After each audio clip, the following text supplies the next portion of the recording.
I'd like to start this video off by thanking all of you for the overwhelmingly positive response to my last Note 4 video. You guys are awesome.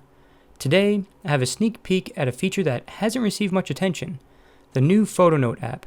This is by far one of my favorite features on the Note 4. In this video, I'll be going through a rough overview of some of the awesome things you can do with Photo Note. I'll be making a very in-depth video on the Photo Note app that covers every menu, option, and feature once I get my Note 4 and can set up a camera on a tripod. For now, I'll just cover the highlights. When you open the app, you'll see what looks like a regular camera app.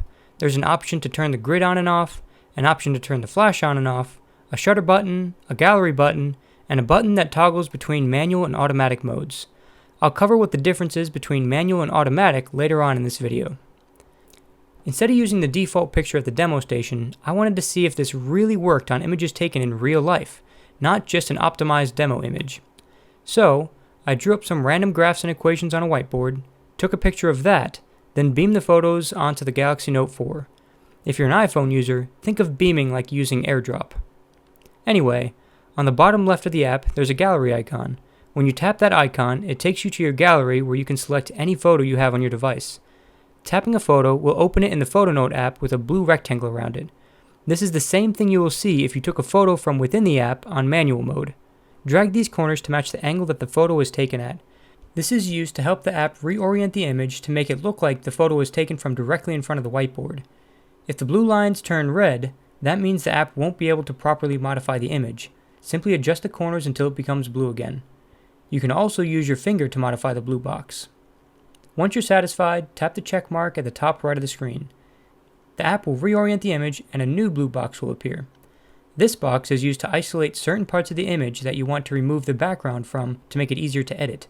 In this case, I want the whole background to be removed, so I stretch the box over the entire image. You can also add more blue boxes if you want to remove the background from a few small sections, but not the entire image.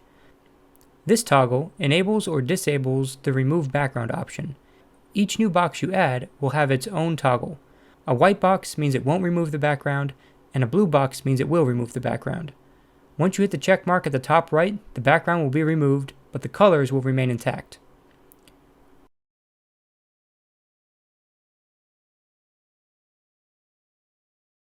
You can now move and rotate the image.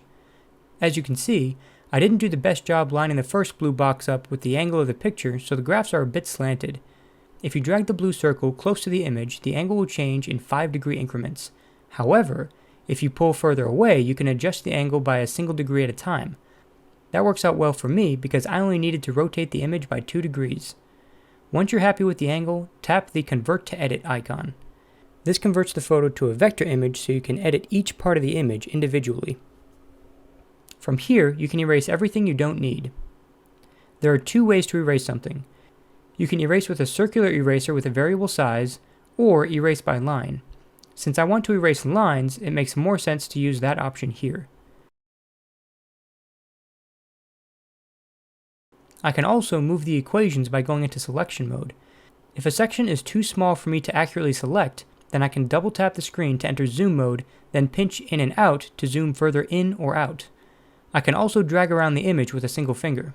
If you tap the finger icon on the top toolbar, that will enable or disable the use of your finger for writing and selecting. The only reason you would toggle this is if you wanted to use your finger to draw or select something instead of the stylus. Not sure why you'd want to do that, but the option is there.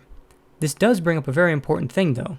By keeping finger drawing off, you can rest your palm right on the screen without messing anything up and be able to write more naturally. All I need to do now is select then drag the equations.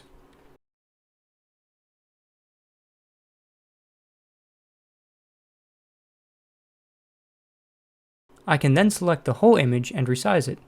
The best part about this is that the image has been converted to a vector image, which means I can resize this as much as I want without losing any detail. You can also change the color of anything you want. I want to change the color of my equations to match the color of the graph they go with. I just need to select the equations, then tap Properties. From here, I can change both the layout and line properties. For now, I just want to change the line color, so I tap the Line tab. The horizontal bar with the number 25 above it changes the line thickness. This is handy for when you want to shrink something down, but the lines end up being too thick and the text starts to overlap. There's also an eyedropper icon that allows you to select a color from the image you're editing if you want to be more precise. Once you tap the eyedropper, a new, smaller window will pop up that shows you the color that you selected. I don't select any different colors here, so the box remains the same color.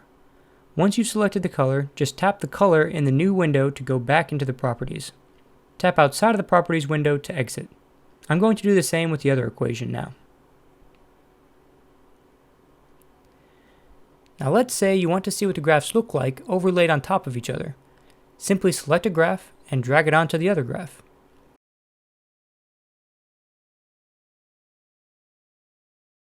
When we zoom in, we can see that part of the orange graph was removed.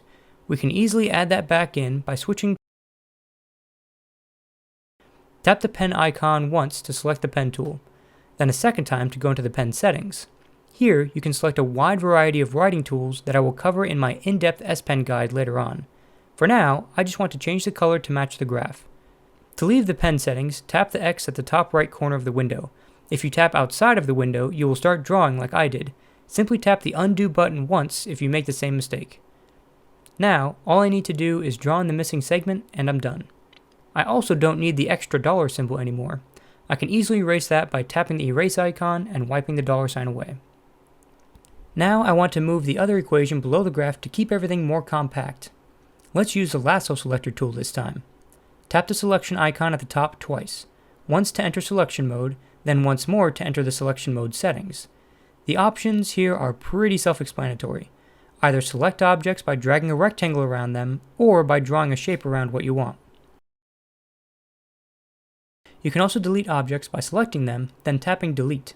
This works well if you want to quickly move things around and delete other things without having to switch back and forth between the selection tool and the eraser. Now that the graphs and equations are more compact, we can resize them to fit the screen by selecting everything, then dragging one of the corners. No detail will be lost by doing this because, as I mentioned earlier, these are now vector images. Let's say these notes were from a finance class and you want to add some text to remind you which class it was when you look back at the graphs later. You can add text by writing with the pen tool or by tapping the T at the top. Once you tap the T, a new text box will appear and the keyboard will pop up ready for you to start typing. When you're done typing, tap outside of the keyboard to minimize it. To edit the text you just wrote, tap the selection tool, then tap the text. When you click the properties icon, you are met with tons of options, everything from font settings to alignment settings and more. I won't go into all of them now, but I will cover every option in my S Pen guide later on. For now, I'm just going to make the text bigger, make it bold, italicized, and underlined, change the font, and center the text. To move the text, just drag and drop it like everything else. You'll also notice a blue circle above the text box. This allows you to rotate the text just like I rotated the graphs at the beginning of this video. Another quick note before we move on. There are also line and fill options for the text if you drag the tabs in the text properties window to the left. Those allow you to change line color and thickness as well as give the whole text box a background color. When you're done editing, hit the check mark at the top right corner of the screen to save it. This puts you into view mode where you can scroll around the image and review everything without worrying about accidentally changing something. To go back into edit mode, tap the pencil at the top left of the screen. Now let's say you're in class and the professor has drawn some more equations on the board. You can easily take another picture from within the photo note editor by tapping the camera icon. This will take you right into the photo note capture mode. If the camera is set to auto, then all you have to do is tap the shutter icon at the bottom. The app will automatically reorient the photo to look like it was taken from directly in front of the whiteboard, remove the background, and drop the image onto a new page in the same photo note. All you have to do now is tap the Convert to Edit button.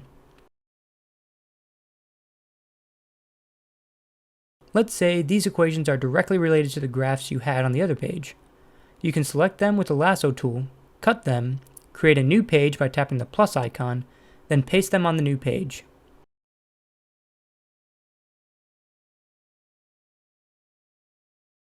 Now go back to the first page, select the relevant information, then copy and paste that onto the new page.